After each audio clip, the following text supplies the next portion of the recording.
Hello everyone, welcome to Venus kitchen. ఈరోజు వీడియోలో చుక్క నెయ్యి కానీ నూనె కానీ వాడకుండా తెలుగువారి సాంప్రదాయ స్వీట్స్లో ఒకటైన కోవా కజ్జికాయలను ఎలా ప్రిపేర్ చేసుకోవాలో చూద్దాం. ఈ కోవా కజ్జికాయలను ప్రిపేర్ చేసుకోవడానికి ఒక ముదిరిన కొబ్బరికాయ నుండి అరచెక్కను తీసుకుని కొబ్బరి వెనకాల ఉండే బ్రౌన్ పార్ట్ని తీసేసుకుని ఇలా ముక్కలుగా కట్ చేసుకుని తురిమిన కొబ్బరిలా మెత్తగా గ్రైండ్ చేసుకోవాలి. ఇలా గ్రైండ్ చేసుకుని కొబ్బరిని మెజర్ చేసి తీసుకోవాలి. ఇంట్లో ఉండే ఏదైనా కప్పుతో కూడా మెజర్ చేసి తీసుకోవచ్చు. ఒక కప్పు కొబ్బరిని ప్యాన్లోకి తీసుకుని ఏ కప్పుతో అయితే కొబ్బరిని తీసుకున్నామో అదే కప్పుతో 1/4 కప్పు వరకు తురిమిన బెల్లాన్ని కూడా వేసుకోవాలి. ఇప్పుడు ఈ కొబ్బరిని బెల్లాన్ని కూడా రెండింటిని బాగా కలిసేటట్లు మిక్స్ చేసుకుని స్టవ్ మీద పెట్టుకుని మీడియం ఫ్లేమ్లో కుక్ చేసుకోవాలి. బెల్లం కరిగేసరికి కన్సిస్టెన్సీ కొంచెం పలచబడుతుంది. మళ్ళీ ప్యాన్ నుంచి సెపరేట్ అయ్యేంత వరకు కూడా మిక్స్ చేసుకుంటూ ప్రిపేర్ చేసుకోవాలి. కన్సిస్టెన్సీ దగ్గర పడుతున్నప్పుడు ఇందులో 1/2 టీ స్పూన్ యాలకుల పొడిని వేసుకుని బాగా కలిసేటట్లు మిక్స్ చేసుకోవాలి. ఈ కొబ్బరి బెల్లం మిశ్రమంలో నెయ్యిని కానీ నూనెని కానీ యాడ్ చేసుకోవాల్సిన అవసరం లేదు. కొబ్బరి నుండి వచ్చే ఆయిలే సరిపోతుంది. ఈ మిశ్రమం ప్యాన్ నుంచి సెపరేట్ అవుతున్నప్పుడు స్టవ్ ఆఫ్ చేసుకుని కొద్దిగా చల్లారనివ్వాలి. పూర్తిగా చల్లారిన తర్వాత కాకుండా గోరువెచ్చగా ఉన్నప్పుడు కొబ్బరితోటి ఉండల్ని ప్రిపేర్ చేసుకోవాలి.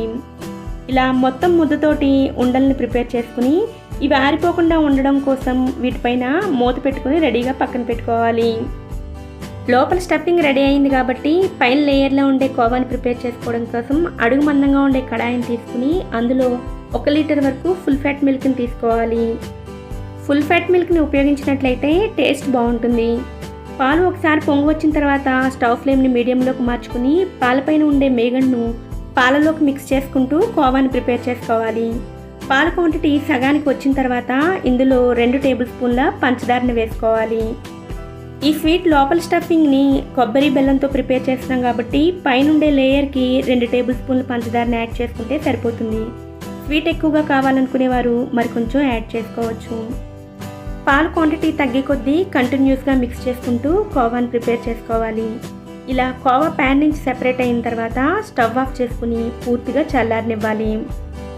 ఇలా ప్రిపేర్ చేసిన ఈ కోవా పలుకుల్లా ఉంటుంది కాబట్టి పూర్తిగా చల్లారిన తర్వాత చపాతీ పిండిని ఒత్తినట్లుగా చేతితో ఒత్తుతూ సాఫ్ట్గా చేసుకోవాలి.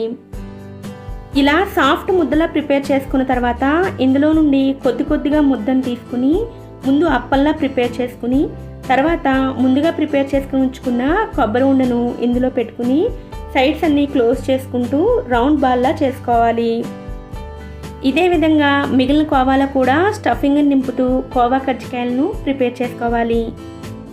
వీటిని లడ్డూలా చుట్టినప్పుడు పైన లేయర్ అంతా సాఫ్ట్గా ఉంటుంది. ఒక అరగంట తర్వాత చూసినట్లయితే పై లేయర్ అంతా ఆరిపోయి పర్ఫెక్ట్గా రెడీ అవుతాయి. 1 లీటర్ పాలతోటి 10 వరకు కోవా కజ్జికాయలను ప్రిపేర్ చేసుకోవచ్చు.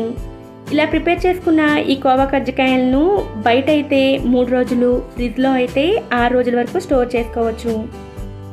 నెయ్యిని కానీ నూనెని కానీ ఉపయోగించకుండా ఈ సాంప్రదాయమైన స్వీట్ని మీరు కూడా తప్పకుండా ట్రై చేయండి. ఓకే ఫ్రెండ్స్, ఈ వీడియో కనుక మీకు నచ్చినట్లయితే వీడియోని లైక్ చేసి ఛానల్ని సబ్స్క్రైబ్ చేసుకుని పక్కనే ఉన్న బెల్ ఐకాన్ కూడా యాక్టివేట్ చేసుకోండి. Thanks for watching.